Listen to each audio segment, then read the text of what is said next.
Hello दोस्तों, आज की वीडियो में जैसा कि आप सभी को लिखा हुआ दिख रहा है कि एनएचएम की सभी डॉक्यूमेंट वेरिफिकेशन के लिए सवाल जवाब।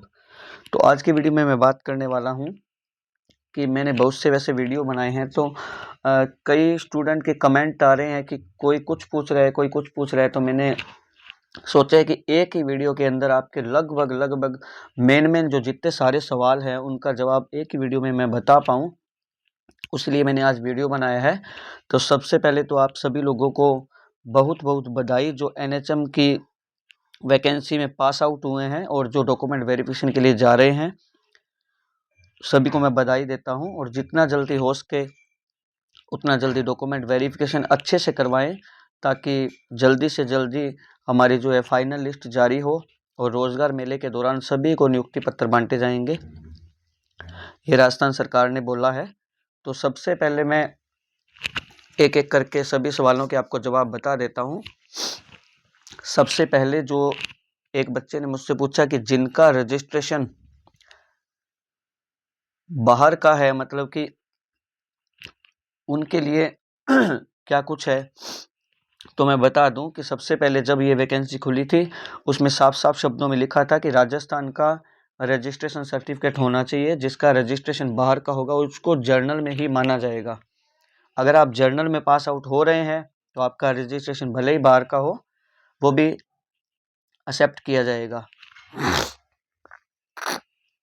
एक सवाल इसमें यह है कि जिनका रजिस्ट्रेशन फॉर्म भरने के बाद आया है उनको क्या करना है। तो उनके लिए भी स्टूडेंट कोई दिक्कत नहीं है। जिनका रजिस्ट्रेशन फॉर्म भरने के बाद आया है उनके पास पास आउट की मार्कशीट तो होगी, तो वो उन्होंने लगाई दी होगी। तो रजिस्ट्रेशन जो बाद का है वो लगा दो, साथ में एक एफिडेविट लगा दो, कोई दिक्कत नहीं है। जो तीसरा हमारे पास सवाल है, लोग कह रहे हैं कि हमारे दो सवाल हो गए। तीसरा, जिनके पास डिप्लोमा नहीं है या जिनका डिप्लोमा नहीं आया वो ये कर सकते हैं कि जिनके पास डिप्लोमा नहीं है वो एक बार प्रोविजनल डिप्लोमा जो उनके पास आरएनसी देती है वो एक बार प्रोविजनल डिप्लोमा लगा दें। अगर उनके पास प्रोविजनल डिप्लोमा भी नहीं है तो कॉलेज द्वारा एक कॉलेज कंप्लीशन सर्टिफिकेट जारी होता है, वो कॉलेज कंप्लीशन सर्टिफिकेट लगा दे। उसके बाद चौथे नंबर का जो सवाल है कि प्रोविजनल क्या होता है, जो कि मैंने अभी बताया कि कॉलेज जो होता है जब अपनी जीएनएम या बीएससी कंप्लीट होती है, डिप्लोमा 1 साल बाद आता है, कॉलेज उससे पहले आपको एक सर्टिफिकेट प्रदान कर देता है जिसमें कॉलेज कंप्लीशन सर्टिफिकेट लिखा होता है या प्रोविजनल सर्टिफिकेट लिखा होता है, तो वो वाला आप वहाँ लगा सकते हैं। 5वें नंबर का सवाल है कि ईडब्ल्यूएस सबको लगाना है क्या, मतलब ईडब्ल्यूएस में जो शपथ पत्र लगता है वो सबको लगाना है क्या। तो मैं आपको क्लियरली बता दूं कि आप अगर ईडब्ल्यूएस से, एमबीसी से और ओबीसी से बिलोंग करते हैं और आपने ईडब्ल्यूएस बनवाया है और आपने ईडब्ल्यूएस सर्टिफिकेट ईडब्ल्यूएस कैटेगरी से ही फॉर्म भरा था, तो आपका चाहे ईडब्ल्यूएस पुराना हो, चाहे नया हो, चाहे कभी का हो, आपको शपथ पत्र बनवाना ही है। वो शपथ पत्र के बिना मानेंगे नहीं। और अगर आप किसी अदर कैटेगरी से आते हो तो आपको किसी शपथ पत्र की कोई ज़रूरत नहीं है। एसटी एससी वालों को ऑलरेडी कोई शपथ पत्र नहीं चाहिए।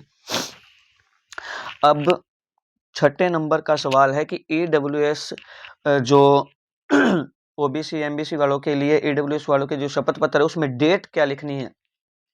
तो नीचे की लाइन में दिया गया है कि डेट का ऑप्शन, तो उसमें जिस दिन आप बनवाते हो उसी दिन की डेट लिखनी है। उसमें यह लिखना है कि मैं इस डेट तक इसी कैटेगरी से बिलोंग करता हूं, इसी चीज का तो वो शपथ पत्र मांग रहे हैं आपसे।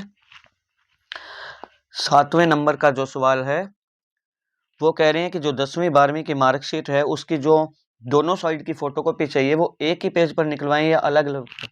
तो दोस्तों इसके लिए तो क्या बताऊं, आप एक पेज पर भी निकलवा सकते हो और अलग अलग पेज पर भी निकलवा लो, इससे कोई फर्क नहीं पड़ने वाला, बस दोनों सेल्फ अटेस्टेड होनी चाहिए।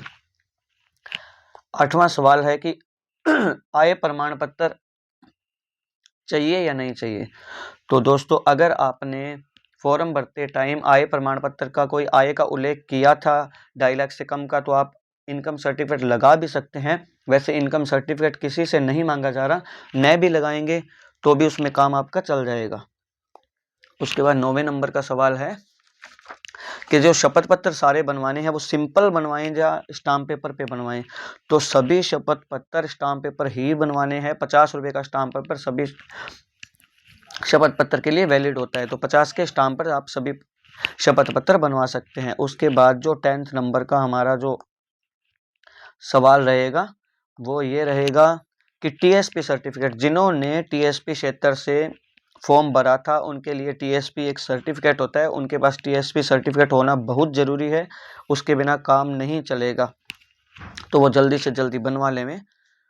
उसके बाद एक क्वेश्चन हमारे पास आया है कि स्क्रूटनी फॉर्म नहीं भरा गया, डेट पहले ही डॉक्यूमेंट वेरिफिकेशन की जारी हो गई, तो मैं उसको बता दूं उनको कि आपने जो ऑफलाइन स्क्रूटनी फॉर्म भरा है पेन से, वो वाला स्क्रूटनी फॉर्म साथ में ले जाएं। अगर ऑनलाइन नहीं भी भरा तो भी कोई दिक्कत नहीं है, वो चल जाएगा। बस उसके साथ अभी अगले सवाल का जवाब देने जा रहा हूं कि जो आपने स्क्रूटनी फॉर्म पेन से भरा है उसके साथ एक पोस्टल ऑर्डर लगेगा, जो कि डाक खाने में पोस्ट ऑफिस में जाके आप बोल सकते हैं कि सचिव राजस्थान कर्मचारी चयन बोर्ड के नाम एक पोस्टल ऑर्डर जारी कर दें, तो 100 रुपये का पोस्टल ऑर्डर आपको वहां से मिलेगा, वो साथ में ले जाएंगे। 13वां जो सवाल है कि डॉक्यूमेंट की सीरीज क्या रखनी है, डॉक्यूमेंट जचाने किस तरीके से है। तो दोस्तों मैं इस वीडियो के डिस्क्रिप्शन में अपने टेलीग्राम चैनल का जो लिंक है वो दे दूंगा, उस टेलीग्राम से आप जाकर के देख सकते हैं कि डॉक्यूमेंट आपके किस सीरीज में आपको जचाने हैं। और कई लोग ये भी पूछ रहे हैं कि स्टेपलर लगानी है या नहीं, पिन लगाएं या नहीं। तो दोस्तों वहाँ पे जो है वो अपने आप ही मतलब कि धागे से उसको बांध लेते हैं, उसकी आपको कोई ज़रूरत नहीं है। उसके बाद 14 नंबर का सवाल आया है कि कितने सेट बनाने हैं डॉक्यूमेंट के, तो वहां पे आपसे सिर्फ एक सेट मांगा जाएगा। कई भर्तियों में 2 सेट मांगते हैं, तो आप ज़्यादा से ज़्यादा 2 सेट तो जरूर बना के लेके जाएं। अगर 2 सेट कहीं पे मांगेंगे तो आपका काम चल जाएगा, 2 से ऊपर बनाने की कोई ज़रूरत नहीं है। 15 नंबर का सवाल है कि मेरे से फॉर्म भरते टाइम जो परसेंटेज है जीएनएम की वो गलत लिखी गई या बीएससी की गलत लिखी गई, अब परसेंटेज अलग बन रही है, तो उसके लिए क्या करें।